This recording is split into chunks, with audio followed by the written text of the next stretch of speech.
Peter Stubb belongs in any thorough examination of the accounts of medieval monstrosity. His sordid career was an example of unparalleled perversity, capped by a hideous abomination to his own son that leaves little doubt as to the fact that somewhere within his icy heart the devil did, indeed, in some form lurk.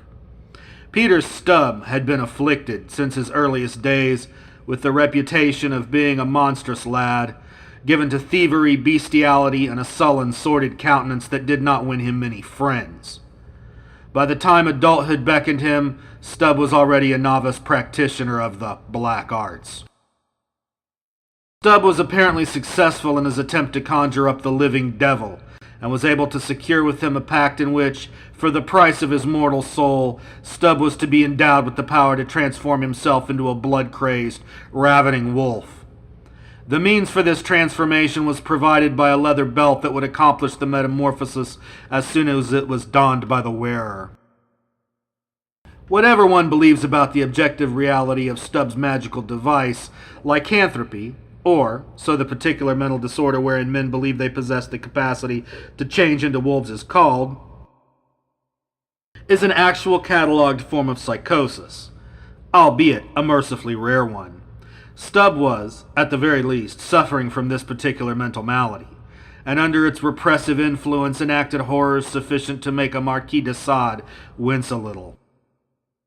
His reign of terror stretched a mind-boggling quarter of a century, wherein he indulged in a sickening career of rape, mutilation, defilement, and murder of both his enemies and complete strangers, men, women, and children alike. Certainly one of his most barbaric acts was the murder of his own son, accomplished by brutally ripping the lad apart with his teeth, after which he split the skull open and ate the pulsing brain. His preferred method of dispatching with victims was to lurk in the skin of his totem animal, the wolf, and then pounce upon an unwary traveler that happened by.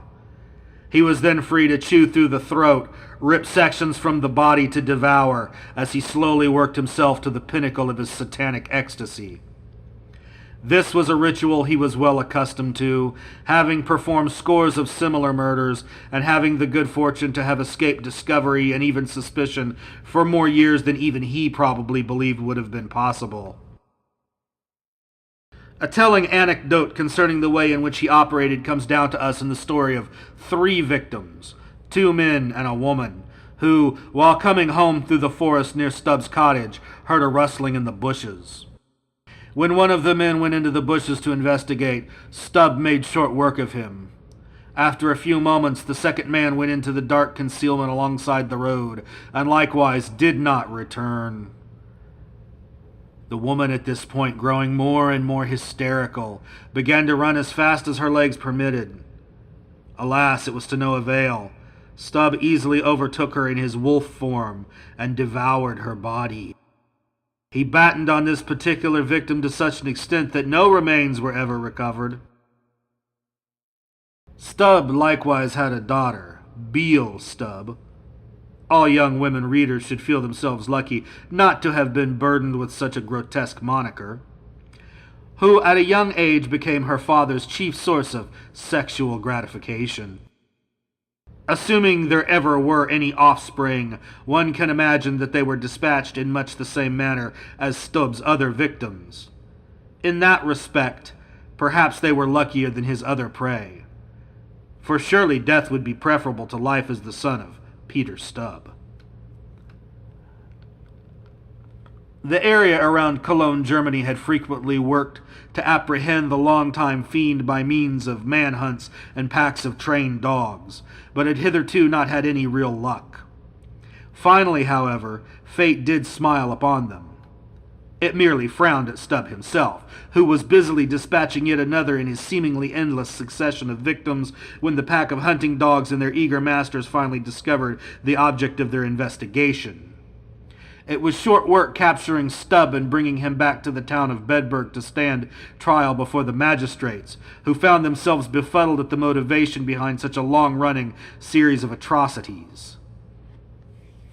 A short turn for Stubb on the rack cleared up much of their confusion, as he quickly confessed to his pact with Satan, his use of the magical belt, and his decades-long bloodbath which had finally been brought to a swift, if agonizing, end. Apart from his daughter Beale, Stubb possessed another paramour, a luckless harlot by the name of Catherine Trompin, who, as much as his daughter, had acted for years as Stubb's accomplice. The women were quickly rounded up, pronounced guilty, tortured, and burned alive. For Stubb, it was decided that a more ghastly and altogether fitting punishment was in order. He was tied to a wheel over a slow-roasting fire, while long, blazing pincers were employed to strip off pieces of his flesh. These pieces were then tossed to mongrel dogs and quickly devoured. Lastly, an axe handle was used to fracture his joints. Excruciating. He was then beheaded, and his head placed upon a pike with a picture of a wolf, and below it the wheel upon which his mortal form had been broken.